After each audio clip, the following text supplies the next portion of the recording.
Happy Friday, and I just finished putting out my layout. We just G-taped these beams, so we put waterproof membrane tape on top of all of the tops of the beams.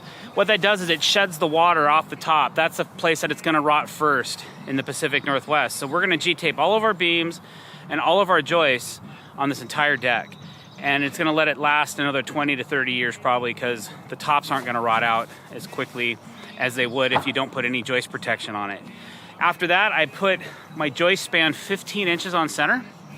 So I've laid that out. Except for the outside curve of the deck, I'm going to frame that 12 inches on center so I can, I'm going to frame that 13 inches on center so I can run 2x12 planks on edge to create my curve and have a place to put our surface border, and all of our field deck boards will land on it as well.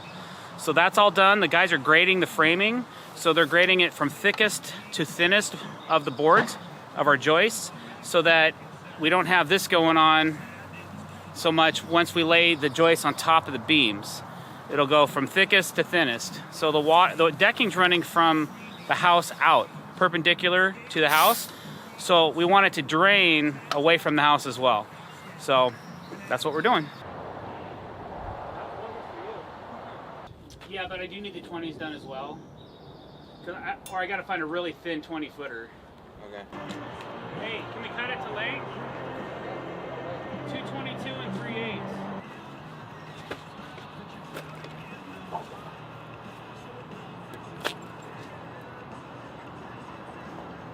That's definitely a bow up.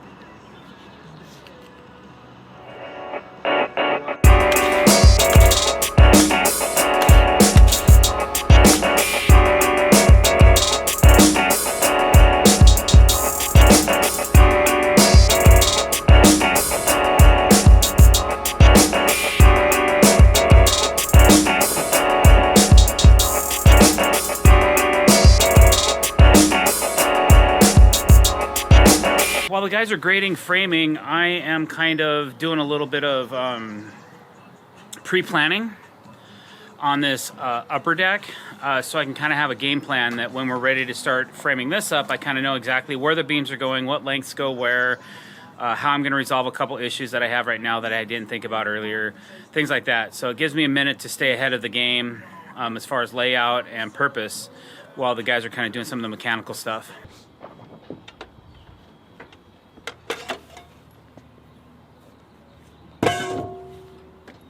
What are you rolling with today? We are putting a new Diablo blade on our chop saw.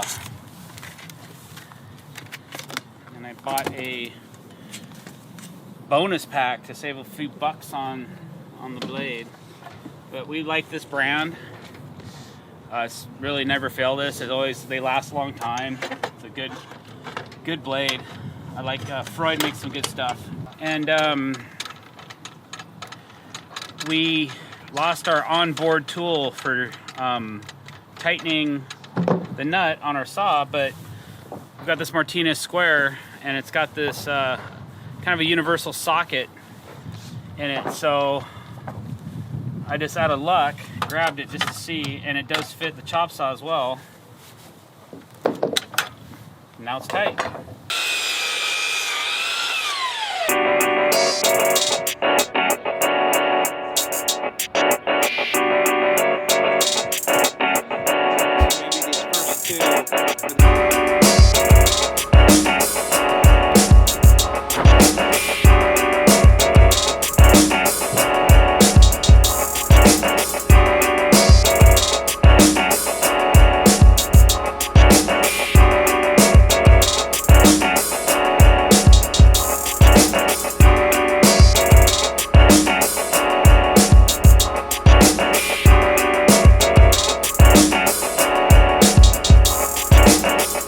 Taking this is the straightest thing we have on the job site. It's a piece of aluminum railing post, and I use it when I need to square something up or I need a really straight edge. So I need to figure out where the end of this deck starts. So I'm going to use this and this triangle square to figure that out. So I'm going to lay this out over the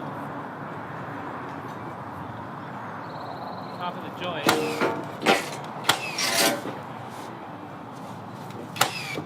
And then I'm gonna square it up. And then I'll know where this baby ends. So my goal is to basically cover up this wall with our deck. So This wall? yeah, the deck's coming to right here. That's where it ends. So basically to do that, I want to be 1.5 inches back. Of course, if you wanted to cover this with some skirting or something, I should extend the deck more.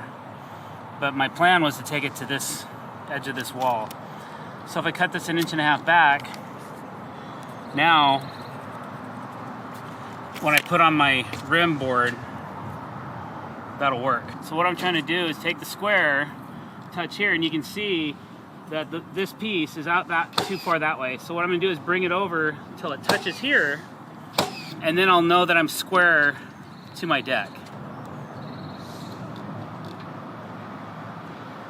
And then what I'll do is I have my mark here already. I should put a clamp on this.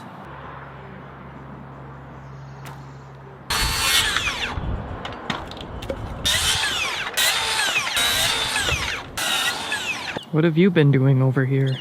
I am starting to, well, I already cut to length all of the blocking that we're putting in between the joists on the outside of the deck. And we do that so that, you know, all the joists are running like this. We put blocking in between them so that the joists won't have any flex like this. And we have a cantilever of over 1 foot, so the deck's hanging off more than the foot on the beam, so we have to block the outside edge.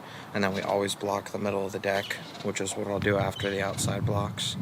And what I'm about to do is rip them all down to 7 inches, and the reason for that is because all of our joists go from thickest to thinnest, from 7.5 to 7.25, and if we rip these blocks at 7 inches, every single one of them will sit on the beam and be below our joists, so we won't have any issues or variances with the decking.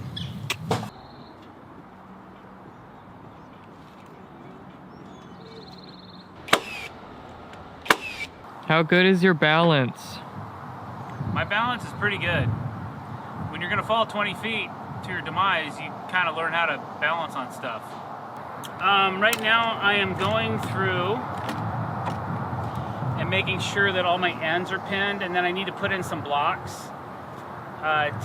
These things are just kind of hanging out here wild, and I want to kind of pin them together because I'm going to take a measurement and I'm going to start deciding where to cut these joists. And if this joist is sitting in like this and I cut it, then it's going to be too short to actually make my curved rim, because the outside of this deck has a 30-foot radius. So that's what I'm creating right now. I'm kind of getting ready to cut that in. Fox Island, we actually took a deck like this down. So, where are you guys working right now? Put it there. Oh, no kidding? Put it in. So, how did you guys get roped? I just...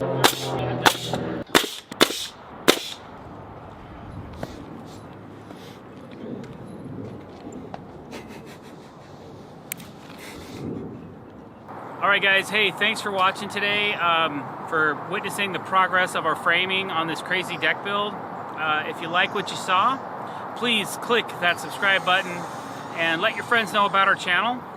If you want to be notified of future updates and releases of our videos, please also click the bell icon. Thank you very much and have a great day.